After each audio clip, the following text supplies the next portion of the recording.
кумитаи ҳолатҳои фавқулодда ва мудофиаи граждании кишвар аз садамаи нақлиётие дар роҳи душанбе варзоб хабар дод, ки дар натиҷаи он 2 нафар ба ҳалокат расиданд.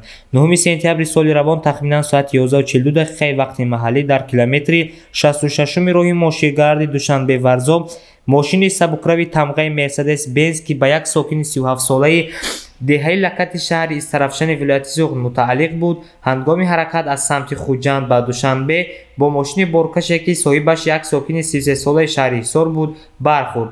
Сабаби ин фоҷиа дақиқ маълум нест, аммо ба эҳтимоли зиёд ҳангоми рӯбарӯ омадан ронанда натавонистааст мошинеро, ки бо суръат ҳаракат мекард, идора кунад, хабар медиҳад манбаъ.